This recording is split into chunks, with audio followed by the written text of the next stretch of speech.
In the tranquil suburb of Meadowbrook, one house stood out among the neatly lined streets, a charming home surrounded by a garden that seemed to bloom in every color imaginable. It was the residence of Eleanor Carter, a 75-year-old woman, cherished by her neighbors for her gentle spirit and vibrant flowers.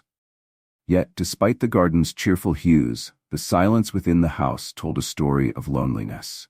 Eleanor's two children, Ethan and Clara, had moved far away years ago. Their once frequent visits had grown scarce and eventually stopped altogether. Sitting in her worn armchair by the living room window, Eleanor clutched a cup of tea and gazed at a framed family photo perched above the fireplace. In it, the youthful faces of Ethan and Clara smiled alongside Eleanor's late husband, their happiness frozen in time. "Ethan, Clara, where are you, my loves?" she whispered softly, her voice trembling as tears gathered in her eyes. Suddenly, the sharp chime of her phone interrupted the silence. She picked it up, her heart racing with hope. "Mom, it's me, Ethan," a familiar voice said, and relief swept over Eleanor. "Oh, Ethan, it's been so long since I've heard your voice," Eleanor replied, her tone trembling with emotion. "We've missed you, Mom," Ethan said, though his voice carried a rehearsed quality. "Clara and I have been thinking about you, that we want to spend more time together. What would you say if we came for a visit?" Eleanor's heart leapt with joy. "That would be wonderful, my dear. I can't wait to see you." As she hung up, her spirits soared. For the first time in years, her home felt a little brighter. But Eleanor had no way of knowing that this phone call would mark the beginning of events that would turn her world upside down. On a chilly autumn evening, the headlights of a car pierced the darkness as it pulled into Eleanor's driveway. Ethan and Clara stepped out, their faces lined with worry. Clara, the younger of the two, adjusted her coat and glanced at her brother nervously. Her carefully applied makeup masked the signs of exhaustion. "Do you think she'll believe us?" she whispered. Ethan, whose deep frown lines hinted at stress, looked at her sternly. "She has to, Clara. We don't have any other choice." They knocked on the door, and moments later, Eleanor greeted them with a radiant smile. "Ethan, Clara," she exclaimed, throwing her arms around them. "Come in. I've made dinner." The siblings stepped inside, and the house quickly filled with laughter and stories. They spoke about their lives in the bustling city, their jobs, and even some minor struggles. Yet, they carefully avoided mentioning the real reason for their visit, their mounting financial troubles. In the following days, Ethan and Clara visited Eleanor more often. They helped her with chores, brought her thoughtful gifts, and made her feel as though her family was whole again. One evening, as the three of them sat in the cozy living room, Ethan broached the subject that had been weighing on their minds. "Mom," he began hesitantly, "Clara and I have been talking. We miss you, and we think you miss us too. What if you sold this house and came to live with us in the city?" Eleanor was taken aback, but touched. Tears welled in her eyes at the thought of being close to her children again. "Oh, my dears, that would mean the world to me," she said, her voice thick with emotion. The siblings exchanged quick glances, their expressions unreadable. Clara leaned forward, her voice cheerful.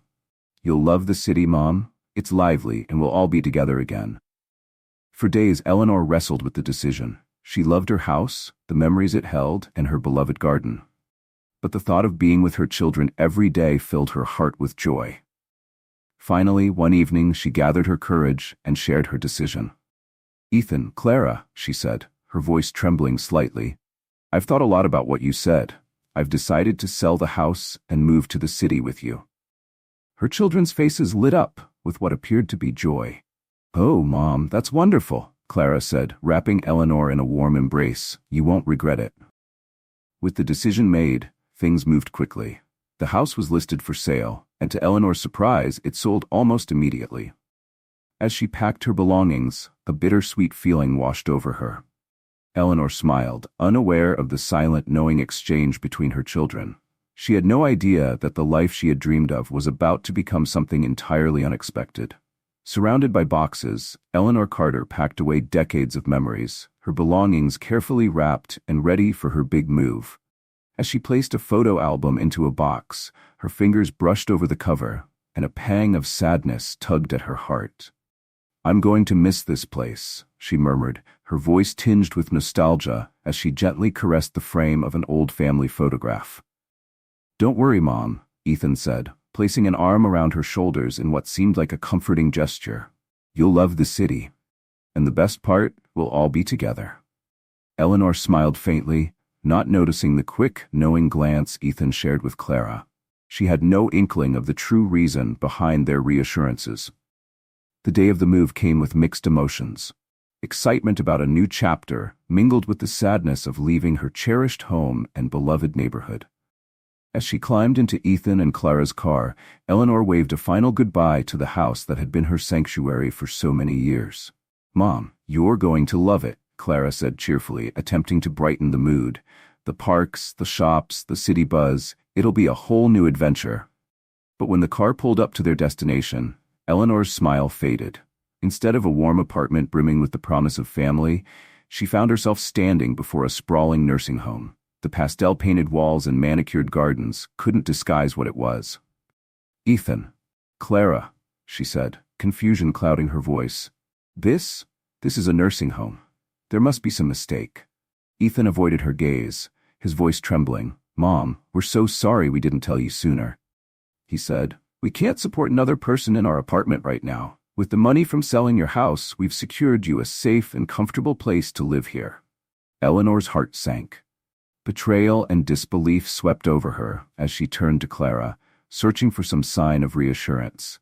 But Clara's tear-streaked face offered no comfort. "I'm so sorry, Mom," Clara whispered, her voice breaking. "We'll visit you as often as we can." With tears streaming down her face, Eleanor entered the nursing home, her world crumbling. She felt a profound sense of loss, her home, her dreams, and the trust she had placed in her children. But Eleanor, ever resilient, resolved to adapt to her new reality. Life at the nursing home was a stark adjustment. Eleanor longed for the freedom of her old house and the tranquility of her garden. Most of all, she missed the hope of being close to Ethan and Clara, but her indomitable spirit refused to waver. One sunny afternoon, while sitting in the nursing home's garden, her gaze fell on a house across the street. It was old and weathered, with peeling paint and overgrown bushes, but something about it called to her. The house seemed lonely, much like Eleanor herself. Remembering her hidden savings, Eleanor made a bold decision. She would buy that house. When she told Ethan and Clara about her plan, they laughed, dismissing it. "Mom, you're not serious," Clara said, shaking her head. "You can't manage a house on your own." Eleanor's eyes sparkled with determination. "I'm stronger than you think," she replied firmly, "and that house will be my home." Moving day arrived, and once again, Eleanor was surrounded by boxes, but this time her heart was filled with anticipation rather than sorrow. Shortly after moving in, she met her neighbors, a kind young couple named Ben and Emily, who had 4-year-old twins, Noah and Sophie. The family quickly embraced Eleanor, offering to help her restore the house. "Miss Eleanor, this place needs a little TLC," Ben said, surveying the peeling walls. "But don't worry, we'll help you bring it back to life." Over the next few months, the house buzzed with activity. Together, Eleanor, Ben, Emily, and the children painted walls, repaired the roof, and revitalized the garden. Despite her age, Eleanor was eager to contribute. "You need to take a break, Miss Eleanor," Emily gently scolded one afternoon, as Eleanor insisted on helping plant flowers. "My dear," Eleanor replied with a twinkle in her eye, "I've never felt so alive." The house transformed into a warm, welcoming home, filled with laughter and companionship. For the first time in years, Eleanor felt surrounded by genuine care and love. It was an unexpected twist in her journey, but one she deeply cherished. The once lonely house now stood as a testament to Eleanor's strength and the power of human connection. From a distance, Ethan and Clara watched the transformation unfold. Their surprise at Eleanor's newfound independence quickly turned into resentment. They felt betrayed, convinced that Eleanor had hidden resources from them to fund her new life. "Mom, you've really surprised us," Ethan remarked during a visit, his tone dripping with insincere cheer. "Yes, Mom," Clara added, her smile tight and strained. "You've shown us just how independent you can be." Eleanor, blissfully unaware of their true feelings, beamed with pride and gratitude. She thanked them warmly, oblivious to the storm brewing beneath their cordial facades. With the house restored, Eleanor turned her attention to exploring its every nook and cranny. One afternoon, as she ventured into the dimly lit basement, the creak of the wooden stairs echoed around her. The space was damp and filled with dusty boxes and forgotten furniture. In the far corner, something caught her eye, a large, locked chest, its surface tarnished with age. Eleanor's curiosity was piqued. When she mentioned her discovery to Emily and Ben, Emily suggested, "Why don't we see if Ben can help you open it, Mrs. Eleanor?" With Ben's help, the chest was carefully pried open, revealing an astonishing sight, a collection of sparkling jewels and gold. Each piece was more exquisite than the last, and Eleanor could hardly believe her eyes. "This is incredible, Mrs. Dry. Eleanor," Ben said, his voice filled with awe. "You're a very lucky woman." Eleanor was stunned. The unexpected fortune seemed almost too good to be true. Unsure of what to do, she decided to keep the discovery a secret, confiding only in her lawyer. He advised her to safeguard the valuables and take her time deciding how best to use them. In the days that followed, Eleanor found herself pondering the implications of her discovery. The wealth hidden in the chest could change her life and the lives of those around her. Yet, as she watched Ben, Emily, and their children shower her with kindness, she realized that no amount of money could replace the love and connection they had given her. This realization sparked an idea, one that would shape the lives of everyone she cared about. Years passed, and Eleanor became an inseparable part of Ben and Emily's family. The twins, Noah and Sophie, adored her, often running to her with stories from school or seeking her advice. Eleanor, in turn, cherished every moment with them, her smile always brightest when they were near. But time took its toll.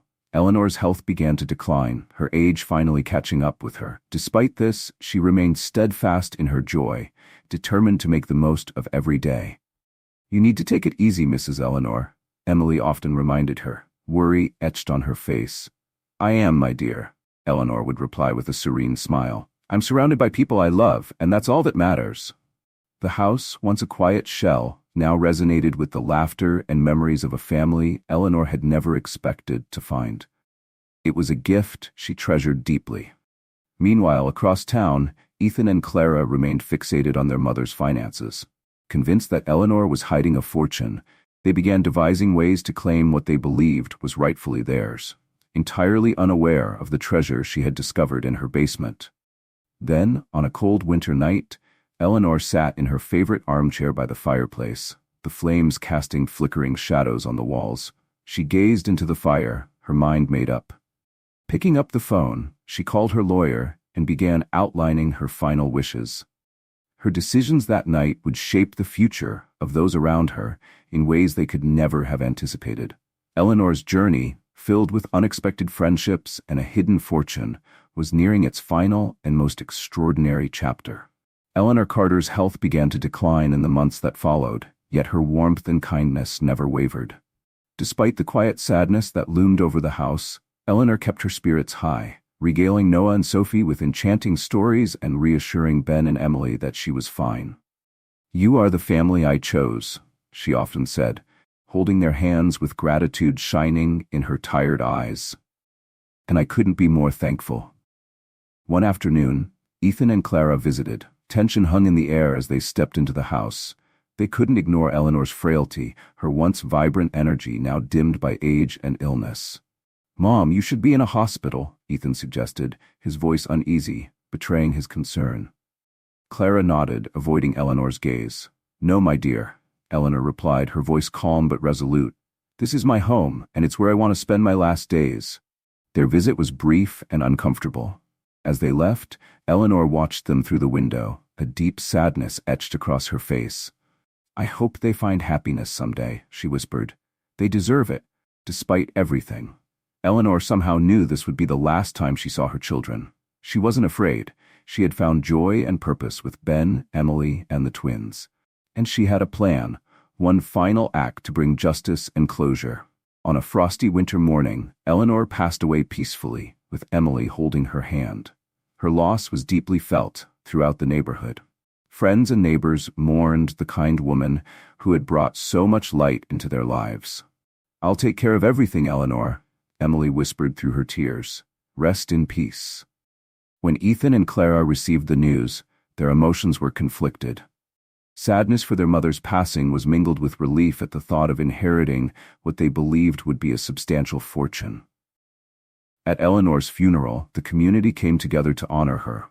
Ben, Emily, Noah, and Sophie accepted condolences from countless people who shared stories of Eleanor's generosity and warmth. At the conclusion of the service, a solemn man approached the family. "I am William Grant, Mrs. Eleanor's attorney," he announced. Holding a collection of sealed envelopes, she requested that these be delivered after the funeral. The reading of the will is scheduled for next week. The mention of a will caused a ripple of anticipation. Ethan and Clara exchanged eager glances, while Emily and Ben nodded quietly, their emotions much more tempered. "Thank you, Mr. Grant," Emily said softly, accepting the envelopes. And so, with Eleanor's passing, a new chapter began, one that promised to bring revelations no one could have predicted. In the days after the funeral, Ben, Emily, and the children reminisced about Eleanor. The house felt achingly empty without her presence. Every corner seemed to echo with memories of her laughter and kindness. The envelope from Mr. Grant sat unopened on the dining table, a poignant reminder of Eleanor's final message. Finally, one evening, Emily gathered her courage and opened it. "Dear family," the letter began in Eleanor's familiar shaky handwriting. "If you are reading this, then I have already departed. But please, don't dwell in sadness. Remember the laughter, the stories, and the meals we shared. That is what truly matters." Eleanor's words expressed her love for each of them, and her gratitude for the joy they had brought into her life. Toward the end of the letter, she referenced the will. "As for the will," Eleanor wrote, "everything will be revealed during the reading. I've tried to do what I believe is fair. Ben, you and Emily were my salvation when I needed it most. And Noah and Sophie, you brought light into my final years." The family finished reading the letter with tears in their eyes. Eleanor's love for them was clear in every word, but her note left them wondering, what did she mean by fair? The answer would come soon enough at the reading of the will. The meaning behind Eleanor Carter's cryptic phrase, "what I believe is fair," lingered heavily as the day of her will reading drew closer. Curiosity mixed with apprehension among those who awaited her final wishes. Speculation buzzed quietly within the community, but no one could guess the truths that would soon be unveiled. The office of William Grant, Eleanor's lawyer, was stifling that summer afternoon despite the steady hum of the air conditioner. Golden sunlight streamed through expansive windows, casting long shadows across the polished wooden floor. Inside, the room was filled with those who had played a part in Eleanor's life. Ben, Emily, Ethan, and Clara sat alongside a handful of community members who considered themselves close enough to Eleanor to merit inclusion. Leather chairs creaked as the attendees shifted uneasily, the tension in the air so thick it seemed almost visible. At the center of the room, William stood behind a heavy mahogany desk. He held a thick envelope containing Eleanor's will. The seriousness of his expression was amplified by the sunlight glinting off the desk's varnished surface. He cleared his throat, and the room fell silent. "Ladies and gentlemen," he began, his voice steady and formal, echoing slightly off the high stone walls. "Today I fulfill a solemn duty, to read the last will and testament of Eleanor Carter." His gaze swept across the room. "If you are ready, we will proceed." The room tensed as William unfolded the document. Every eye was fixed on him as he began to read. "To Ben and Emily, I leave my residence, along with all personal belongings," William announced. The room erupted in hushed murmurs. Whispers of disbelief rippled through the attendees. Ethan and Clara exchanged stunned glances, while Ben and Emily sat frozen, caught between surprise and disbelief. William paused, letting the weight of the announcement settle. Then he continued, his voice growing heavier with the next revelation. "As for my accumulated wealth in the form of jewelry, gold, and other valuables," William paused deliberately, the room hanging on his every word, "valued at several $1,000,000. Gasps filled the air. The tension from earlier was replaced with palpable shock. Ethan and Clara leaned forward, their eyes wide, but William pressed on without acknowledging the disruption. "Exactly half of this fortune," he said, his voice steady, "shall be donated to the Meadowbrook Elderly Care Center. It is the place where, under different circumstances, I would have lived out my last days. Ethan's jaw tightened, and Clara's face paled. Their hopes for an effortless inheritance began to crumble. Across the room, Ben and Emily exchanged quiet, understanding looks, now sensing Eleanor's intentions more clearly. William continued, his voice now tinged with an air of finality. The remaining half of my wealth shall be placed in trust for Noah and Sophie Robinson, Ben and Emily's children. A stunned silence followed his words. For a moment, it seemed as though the room itself had stopped breathing. Ethan and Clara's faces drained of all color, their dreams of sudden riches dissolving like smoke. Ben and Emily exchanged wide-eyed glances, struggling to comprehend the enormity of Eleanor's generosity. Finally, William took a deep breath and read Eleanor's. The room descended into chaos as emotions erupted following William Grant's announcement of Eleanor Carter's final wishes. Ethan and Clara, their faces flushed with anger, stormed out of the office, slamming the door behind them. The echoes of their frustration lingered long after their departure. Meanwhile, Ben and Emily sat frozen in disbelief, struggling to process the enormity of Eleanor's unexpected generosity. One thing was undeniable: her final decisions had upended everything, and their lives would never be the same. How could she do this to us? Ethan fumed as he and Clara sat in their car after the will reading. We're her children. That money should have been ours. She must have been out of her mind when she wrote that will, Clara agreed, her voice sharp with resentment. We have to fight this. It's not fair. Ethan nodded, his determination hardening. We'll contest the will. She wasn't in her right mind and we'll prove it. Back at their modest home, Ben and Emily were equally overwhelmed, but in a different way. We can't accept this, Emily said, her voice trembling. Eleanor was our friend, not someone we expected anything from. I agree, Ben replied, his hand tightening around hers. But maybe we can use it to honor her, to do something good, just like she would have wanted. Emily nodded slowly, the weight of responsibility settling over her. Yes, that's what she would have wanted. The news of Eleanor's will spread quickly through the town, igniting curiosity and tension. As the apparent heirs prepared for what seemed like an inevitable legal battle, speculation swirled about how the fortune would be handled. True to their word, Ethan and Clara hired an expensive legal team, determined to contest the will. She wasn't thinking clearly, Ethan argued in court. Her judgment was compromised. On the other side, Ben and Emily, supported by William Grant, stood firm. Your Honor, William argued with poise, Eleanor Carter was of sound mind when she drafted her will. This challenge is driven purely by greed. The courtroom sessions were intense, with witnesses testifying to Eleanor's clarity and character. Evidence was scrutinized, and tempers flared as both sides fought for what they believed was right. Finally, after weeks of deliberation, the judge delivered the verdict. After reviewing all evidence and testimonies, the judge declared, it is clear that Eleanor Carter was fully capable of making informed decisions at the time her will was drafted. The challenge to her will is rejected. A heavy silence fell over the courtroom. Ethan and Clara sat in stunned disbelief as the decision sank in. Meanwhile, Ben and Emily exchanged a quiet, tearful glance of relief. This isn't over. Ethan growled as he passed Ben and Emily on his way out. We'll appeal this decision. Emily simply nodded, holding Ben's hand. They knew the fight might not be over. But for now, justice had prevailed. Despite their threats, Ethan and Clara never followed through on their promise to appeal. The legal defeat had drained their resources, and the realization that their greed had cost them their relationship with their mother weighed heavily on them. Unable to face the judgment of their neighbors, they left town quietly, retreating into obscurity. In contrast, Ben and Emily dedicated themselves to fulfilling Eleanor's legacy. They used the inheritance wisely, investing in their children's education and creating a scholarship fund for underprivileged students in the town. Eleanor's old house underwent a transformation, becoming not just a home for Ben, Emily, and their children, but a living symbol of her love and generosity.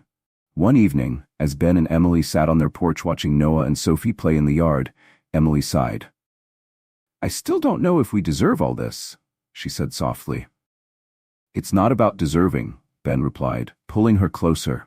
It's about what we do with it. Eleanor gave us a chance to make a difference, and that's exactly what we'll do. Eleanor's legacy continued to inspire the town. Her memory lived on, not just through the scholarships or the beautifully restored home, but in the hearts of those who had felt her kindness. Though her final wishes had sparked conflict, they also brought healing and purpose, proving that her wisdom and love were truly timeless. Eleanor's influence transformed her community, inspiring everyone to see the power of selflessness and connection. Her life became a story of hope, love, and enduring generosity, a story that Meadowbrook would share for generations to come. As time passed, life in the little town continued. New stories began, but Eleanor Carter's remained a beacon, reminding all who heard it that even the simplest acts of kindness can leave a legacy far greater than riches.